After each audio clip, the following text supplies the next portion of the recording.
সবাই কেমন আছেন? আশা করি যে যেখানে আছেন সুস্থ আছেন, ভালো আছেন। আপনাদের দোয়ায় আল্লাহ তাআলার অশেষ রহমতে আমরাও বাড়িতে সুস্থ এবং ভালো আছি, আলহামদুলিল্লাহ। তো আমি সুইটি প্রতিদিনের মতো নিয়ে চলে আসছি নতুন একটা ব্লগ ভিডিও। সারাদিন যা কাজ করি সেগুলো আপনাদের সঙ্গে শেয়ার করি। তো আমাকে যারা সাপোর্ট করছেন তাদেরকে অসংখ্য ধন্যবাদ। যারা এখনও আমাকে সাপোর্ট করেন নাই, প্লিজ তাদের উদ্দেশ্যে বলতেছি, আমার ভিডিওটা কোনো জায়গায় কোনো অংশে ভালো লেগে থাকলে লাইক, কমেন্ট, সাবস্ক্রাইব করে কিছুটা পথ চলুন আমার সাথে। তো আপনারা আমার সাথে পথ চললে আমার পথ চলাও সহজ হবে, তো আমারও মনের স্বপ্নগুলো পূরণ হবে। তো যাই হোক, সকাল থেকে ভিডিওটা শুরু করলাম। শুভ সকাল, সবার সারাদিন যেন ভালো কাটে, দোয়া রইল। আর এই পাশে দেখেন ডাল বসাইছি, শুধু ডাল সিদ্ধ দিছি। আর নুসরাত বাবু স্কুলে যাবে, তার জন্য ভাত আছে। তো বাবু বলছে যে আম্মু আমি ভাত খাবো না, তো তুমি একটু পিঠা বানায় দাও। তো এখানে চালের গুঁড়ি দিছি, তারপর ডিম দিছি, মশলা দিছি, হলুদ, লবণ, আবার ধনিয়া গুঁড়া, জিরা গুঁড়া দিয়ে বাচ্চাকে চাপড়ি পিঠা বানাই দিচ্ছি। তো আমরা তো এগুলাকে চাপড়ি পিঠা বলি। নুসরাত মামুনি মিষ্টি কোনো জিনিস খেতে চায় না, ঝাল এগুলা জিনিস খেতে চায়, বেশি পছন্দ করে। তো সেজন্য বানাই দিচ্ছি। আর কে খেতে চাইছে বাবু? এই চাপড়ি পিঠা কে খেতে চাইছে? মামু। তোমার বান্ধবী? নুসরাতের বান্ধবী গতকালকে নুসরাতকে বলছে যে আন্টির চাপড়ি পিঠাটা আমার খুব টেস্ট লাগে, তুই একটু বানায় নিয়ে আসিস। তো সেজন্য নুসরাত মামুনি বলছে, তো নুসরাত মামুনির জন্য বানাচ্ছি। তো ওটাও আমার একটা মেয়ে হয়, যেহেতু নুসরাতের বান্ধবী, একই ক্লাসে পড়াশোনা করে, তো তার জন্যও বানাচ্ছি। তো আমি সকালের নাস্তাটা রেডি করি, আর নুসরাত বাবু যায়, তুমি স্কুলে যাওয়ার জন্য রেডি হও। আর এই পাশে আপনাদের ভাইয়া পুঁই শাক কিনে আনছে। দেখেন, রাতের বেলা আমি বলি না ছোট বাচ্চা আছে, রাতের বেলা কিছুটা কাজ আগায় রাখি, তো পুঁই শাক কাটায় রাখছি। আর তোমার বাবা আবার কি আনছে দেখো, আবারও আনছে কচুর মুখা বা কচুমুখী, আপনারা যা বলেন, আমরা কচুর মুখা বলি। তো এই কচুর মুখাটা ভর্তা খেতে অনেক মজা লাগে। তো আজকে এগুলাই রান্নাবাড়ি করব। তো বাবু তো স্কুলে যাবে, আর তুমি যাই রেডি হও, মা যাও। আমি তো এই যে আম্মু ভাজা হয়ে গেছে চাপড়ি পিঠা। দেখেন, নুসরাতের ফেভারেট খাবার। তো কয়টা দিব? তোমার বান্ধবীকে একটা দিও, তুমি একটা খায় হবে না? আরও দিব, আর একটা দিব, আরও কেউ যদি থাকে দিও। হ্যাঁ, সবাইকে মিলেমিশে খাইতে হয়। তো রুহি কবে খাইছে আমার হাতে চাপড়ি পিঠা? স্কুলে নিয়ে গেছিল তখন। এই দিছি। একটা কলা দিব ব্যাগেতে? না না, কলা খাবো না। দেখেন, কিছুই খেতে চায় না। তো একটা কলা খেয়ে যাবা। দেখি ওই পাশে চলো, ঢুকাই দেখি।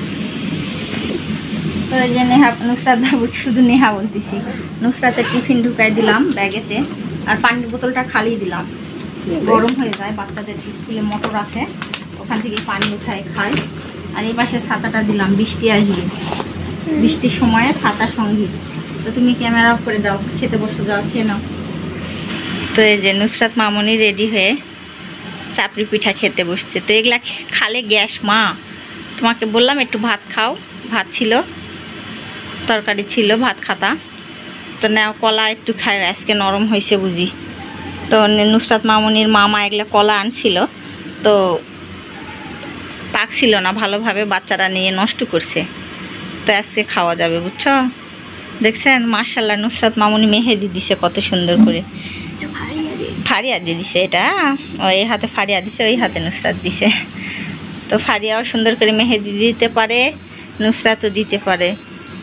তো না খায়টায় দেখো, ফারিয়া স্কুলে যাবে নাকি, যায়, একসাথেই যায়ও। মামুনি রেডি হয়েছে। আম্মু টাকা নাও, ওই 10 টাকা তুমি নিও। হ্যাঁ, কি 5 টাকা তুমি খাইও, টাকা নাই আজকে। আর 10 টাকা দিয়ে রিক্সা ভাড়া দিও। চলো, আজকে কেউ যাবে না স্কুলে, বাবু একাই যাবে, ফারিয়া নাকি যাবে না। এই যে নেহা বাবু উঠছে, দেখেন হাতের মধ্যে পিঠা নিছে। তো নেহা মামুনি আর আমি একা থাকবো না বাসায়। নেহা আপুকে আগাই দিতে যাবা? চলো আগাই দিয়ে আসি, চলো। তো এই যে নুসরাত আসতেছে, যে দেখেন ঝিরি ঝিরি বৃষ্টি পড়তেছে, ক্যামেরাতে দেখা যাচ্ছে। তো বাবুকে চলো, এই যে নেহাকে দুষ্টামি করতেই হবে, রিক্সা ধরাই দিয়ে আসি, চলো। তো এই যে দেখেন বাইরের আবহাওয়াটা কত সুন্দর। যাওয়াই দামা একটা রিক্সা ওই যে দাঁড়ায় আছে, চলো বাবুকে রিক্সাটা ধরাই দিয়ে আসি। ওই তো ডাক দাও, ডাক দাও। তো এই যে রিক্সা ডাকছে, বাবু যাও ওঠো, ঘুরাই নিক, দাঁড়াও। তো এই যে বাবুকে রিক্সা ধরাই দিলাম, বাবু চলে গেল। কাছেই পালাম রিক্সাটা। আমার ভাস্তা বউ আসলো বাজারে থেকে। তো মাশাল্লাহ দেখেন ভাবিদের গাছে কত সুন্দর পেঁপে ধরছে। ঝড় বৃষ্টি মাথায় নিয়ে কাকি আমার পেঁপে নিতে আসছে। তো অনেক ঝড় বৃষ্টি হচ্ছে, তো পেট তো আর মানবে না, পেটের দায়ে রান্না করতেই হবে আমাদের। আর একটা দাও, দেখছেন এটা দিলে লোভ বেশি হয়ে যাচ্ছে কাকি, কিন্তু আর একটা দাও বলে। তো কাকি আমাদের কাছে বলতেছে স্যাকড়াগুলা পিপা দিবি না, তো কত পিপা ধরছে দেখেন ভাবিদের গাছে। ইরে আল্লাহ, ইয়ে রে ড্রেন পড়ছে, উপরেই পড়ছে নেন। তো ড্রেনে পড়ছে, আমাদের এগুলা ড্রেন নোংরা ড্রেন, পড়লে আর খাওয়া যাবে না। কয়টা পড়ছে? 3টা, 4টা পড়লো। তো দেখেন কাকিকে বললাম যে একটা চাচ্ছে 2টা চাচ্ছে করে 4টা পেঁপে পড়ছে। কাকির ভাগ্যে 4টা পেঁপে। ওয়াও, ও মাই গড, দেখেন আপনি দেখছেন আর পিপালি পাইলেন, 3টা পিপালি হয়ে গেল। আপনি আবার কি করবেন ভাবি? আপনি কি করবেন? আপনি কি করবেন পিপা? আপনি হ্যাঁ দিয়ে দেন। কাকি কি দেন? 4টা। কাকি 4 বারে রান্না করে খাবে। Lane lane. ওরে বাবা, লিবে না। হ্যাঁ যান, এখন মাথা ঝড় বৃষ্টি পানি লেদা রান্না বাড়ি শুরু করেন। তো ভাবি পেঁপেটা ধুচ্ছে কি সুন্দর করে, কই কিছু ভরেনি। আর পেঁপে গুলাবেন পাক পেয়ে কাকি লে গেল, পাকা পাকা দেখা গেল। গাও কি গাইস, ডিউটির ফাঁকে বাসায় তো চিপস খাচ্ছ, খাতে আসছ, ফাড়ে হাতে চিপস নিয়ে খাচ্ছে আমার ছেলে। দেখেন ভাবির বড় ছেলে, এই যে ভাবির বড় ছেলে। তো আসলে বৃষ্টি পড়ছে, তোমার কাকু আসছিল, চলে গেল। হ্যাঁ মা ছেলে দুজনাই ভাগাভাগি করে খায়, আমি আবার পর হয়ে গেলাম, আমি খাবো না, খাবো না। রান্না বাড়ি শুরু করে দিছি দেখেন। তো অনেকটাক্ষণ ভাবিদের বাসায় একটু আড্ডা দিয়ে আসলাম। আর অনেকই বৃষ্টি হচ্ছে, বৃষ্টি বাদলের দিন। আমি মনে করি একটু সকাল সকাল রান্না করলে ভালো হবে। তো সকালে বাচ্চাকে নাস্তা দেওয়ার সময় ডাল সিদ্ধ করছিলাম, ডাল রান্না হয়ে গেছে। এই পাশে রাইস কুকারে ভাতও বসাইছি, হয়ে গেছে। তো বৃষ্টির সময় একটু মনে হলো খিচুড়ি রান্না করলে ভালো হতো। তো না, ভাবলাম যে রাতে করব, দুপুরে এগুলাই ভাত খেয়ে নিই। তো পুঁই শাকগুলো আনছিল আপনাদের ভাইয়া, কেটে রাখছিলাম। তো আবারও আলু দিয়ে সুন্দরভাবে কেটে ধুয়ে আনে রান্না করতেছি। তো সব রান্নাই হয়ে গেছে। তো এখন বাসি কাজকর্ম সব পড়ে আছে। তো ধীরে ধীরে দেখেন এখানেই তরকারি কাটছি, সব ময়লা এখানে পড়ে আছে। আর চকিটা সুন্দর করে মুছে পরিষ্কার করে রাখছি। তো ধীরে ধীরে রান্না করছি, এখন কাজকর্মগুলোও সেরে নিব। বৃষ্টি বাদলের দিন রান্নাটাই তাড়াতাড়ি করি, যেন আমাদের বাসায় বৃষ্টি হলে পানি ওঠে, আপনারা তো জানেনই। পানি উঠলে রান্না করতে খুব অসুবিধা হয়, সেজন্য আগে রান্নাটাই করে নিলাম। তো এখন ঘর পরিষ্কার করার জন্য আসছি। দেখেন সুন্দর করে ওয়ার্ডরোবটা পরিষ্কার করছি, উপরে চার্জারটাও এখানে রাখছি, এখানে চার্জ দিতে হয় মোবাইল। আর নেহা দেখেন, থাক বিছনা ঝাড়ুটা নষ্ট করো না। আর ঘর দরের অবস্থা দেখেন, বেড়ায় আসছি, কত কাপড় চোপড় চেয়ারের উপরে ঠিকই দিয়ে রাখছি। কয়দিন ধরে বৃষ্টি হচ্ছে। আর ঘর মোছামাছি করে এই যে দেখেন ওয়ার্ডরোবের উপরে ওষুধ কত ছিল, খালি ওষুধের পাতাগুলো সব ফেলে দিলাম। আর নেহা তো দুষ্টামি করতে শুরু করছে অলরেডি। দেখেন এই যা, নিও না মা, আর নিও না, আর নিও না, না এমনি বিছনা ঝাড়া ঝাঁটু না এমনি। তো দেখেন খালি দুষ্টামি করে। আর এই পাশে এখনও বাসি ঘরদর পরিষ্কার করিনি। আর এই পাশে একটা দেখেন নতুন একটা র্যাক বানাইছে আপনাদের ভাইয়া, কেমন হয়েছে অবশ্যই কমেন্টে জানাবেন। তো র্যাকটা সুন্দর করে সাজিয়ে রাখলাম। তো ওখানে একটা কারেন্টের চুলা দেখতে পাচ্ছেন, ওটা আমার মায়ের। তো নতুন চুলা ব্যবহার করেই নাই, তো আমার আছেই, আমি আর বের করি নাই, ওটা তুলে রাখছি যে এক সময় কাজে লাগবে। আর এই পাশে এর একটা তো ছিল, সরে আনে আবারও মেশিনের উপরে জানালাতে লাগাইছে। তো আপনাদের ভাইয়া বাসায় থাকলে খুঁটিনাটি বুদ্ধি করে কাজকর্ম করে। আর আমরা 2020 সালে স্বপ্নপুরীতে গেছিলাম। নুসরাতের নাম শুধু লিখে রাখছি, মোসাম্মদ নুসরাত জাহান রুবাইয়া। এই যে নেহা আবার কোথায় উঠছে দেখেন। তো নেহাও দুষ্টামি করতে আবারও আমার হাত থেকে বিছনা ঝাড়ার, এই যে বিছনা ঝাড়ার কাঠি নিছে। তো এখন অফ ক্যামেরায় মামে এখন ঘরটা পরিষ্কার করে নিব। কে বাঁচাবে তোমাকে? তো আমরা এখন বাসায় 2 জন আছি, নেহা বাবু আর নেহা বাবুর আম্মু, তাই না? তো নেহা কাজ করো চলো।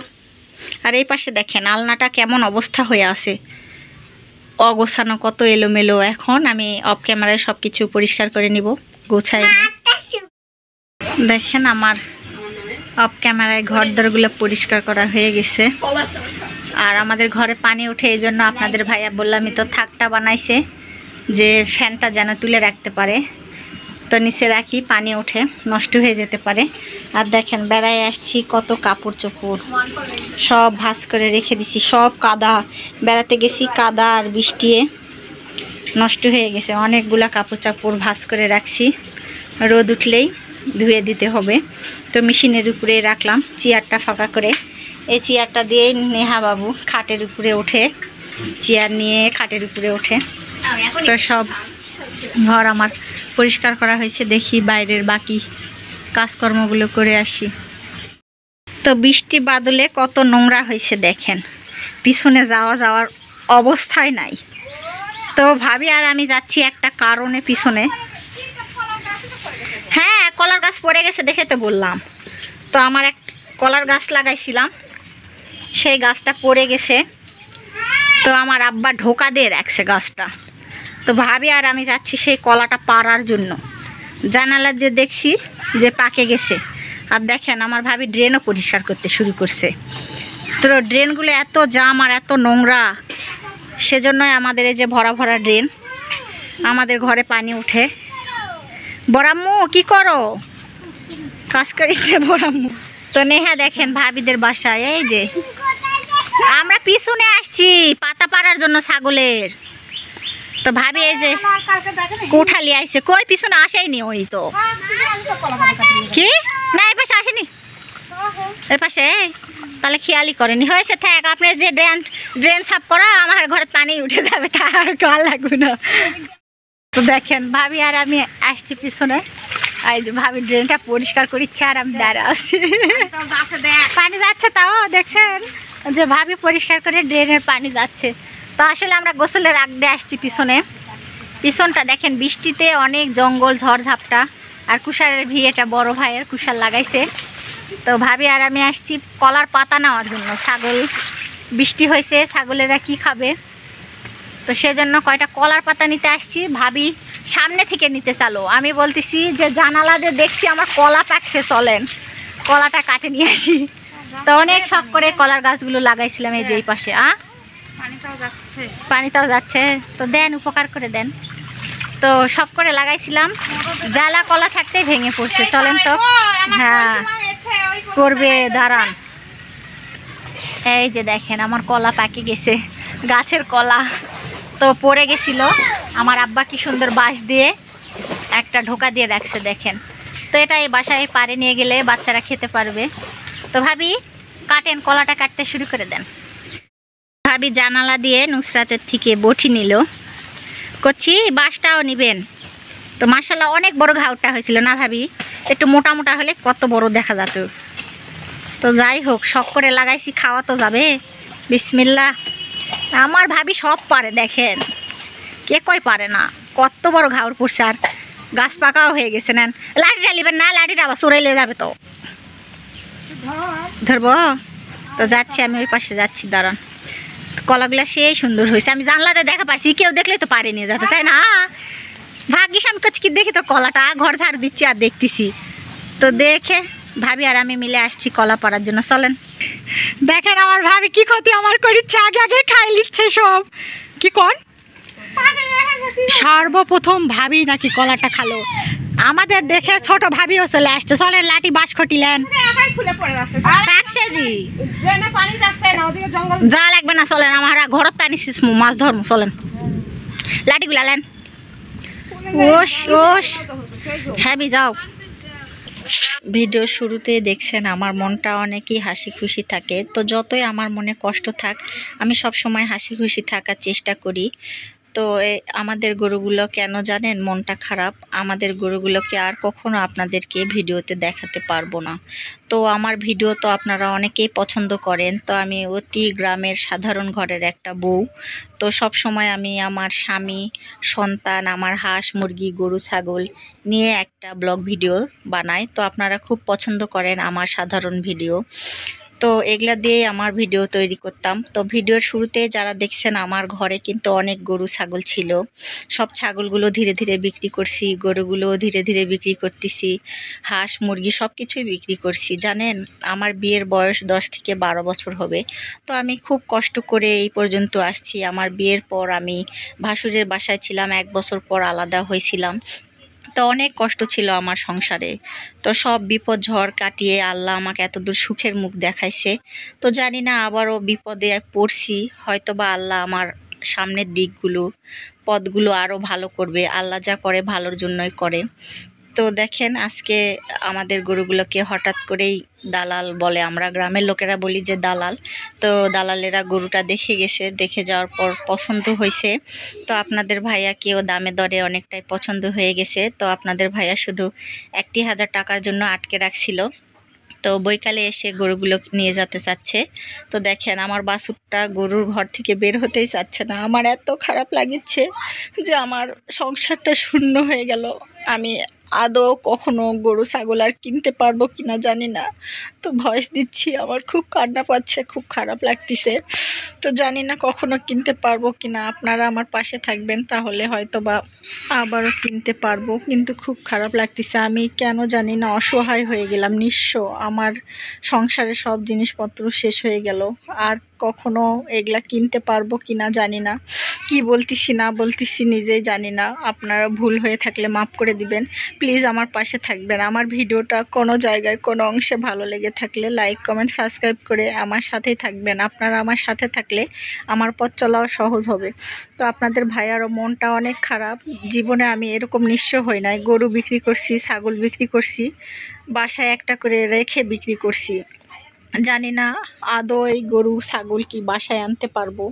তো প্রচুর বিপদে ছিলাম, আপনারা তো জানেনই, আমার ভিডিও যারা প্রথম থেকে দেখছেন, তো অনেক ঝড় অনেক দুঃখ কষ্ট আমাদের জীবনের উপর দিয়ে যাচ্ছে। তো শেষ মুহূর্ত মানুষের কাছে অনেক ঋণ দেনা হয়ে গেছে, সেজন্য এখন মানুষকে মুখও দেখাতে পারতেছি না। তো চোখের দিকে তাকালেই হয়তো বা মনে পড়ে সেই মানুষ কি আমাকে কখনো বলবে যে আমি তোমাদের কাছে টাকা পাই, সেই টাকাটা দাও। তো খুব কষ্ট দুঃখ। তো আপনাদের ভাইয়া বলল যে না, মানুষজনকে মুখ দেখানো যাচ্ছে না, অনেক ঋণে পড়ছি, ধার বাকি করছি, তো সেগুলা দেওয়ার জন্যই আপনাদের ভাইয়া বলল তুমি আর কষ্ট পেও না, গরুটাকে বিক্রি করে দাও। তো আসলে জীবনের শেষ সম্বল আমার ছিল গরু, তো এই সম্বল দিয়ে আমি এই পর্যন্ত আসছি। গরু, আমরা গ্রামে থাকি, গরু ছাগল পালেই আমাদের হাতে কিছুটা টাকা আসে, সেটা দিয়ে সংসার সুন্দরভাবে দিব্যি চলে যেত। তো এখন একবারে আমি নিঃস্ব হয়ে গেলাম। আপনারা প্লিজ আমার পাশে থাকবেন, আবারও বলতেছি, জানি না গরুগুলোকে আর তো দেখাতে পারবো না, খুব খারাপ লাগতেছে। সারাটা দিন অনেক ভালো ছিলাম, শেষ মুহূর্ত এতটা খারাপ লাগতেছে, কখন কি বলতেছি আমি নিজেও ভেবে পাচ্ছি না। তো গরুটাকে অনেক কষ্ট করে গাড়িতে উঠাইছে, তো দেখলাম যে পাটা কেটে গেছে নাকি। তো আপনাদের ভাইয়া আর আমি দাঁড়িয়ে থাকে দেখতেছি, আসলে অনেক কষ্ট যে আপনার শখের জিনিস যদি বাড়ি থেকে চলে যায় আর কখনো ভাবতেছি আর কখনোই নিতে পারবো না হয়তোবা। তো আল্লাহ যদি সহায় থাকে, আপনারা যদি আমার সাথে থাকেন, আবারও হয়তোবা আমার ঘরে গরু আসবে, আপনাদের ভাইয়া আমাকে বলতিছে। তো আমি তো ভাবতেছি আমার সব কিছু নিঃস্ব হয়ে গেল, আমি কখনো হয়তোবা আর এই গরু কিনতে পারবো না। আমার শূন্য গোয়াল ছিল, আমি ভরাইছিলাম, আমার এত কষ্ট লাগছিল, খুব কষ্ট করে একটা গরু কিনছিলাম, টাকা জমায়ে খায়ে না খায়ে আপনাদের ভাইয়া আমি খুব এই সংসারটার দিকে অনেক কষ্ট করছি। তো আপনারা সবাই ভালো থাকবেন, আসসালামু আলাইকুম।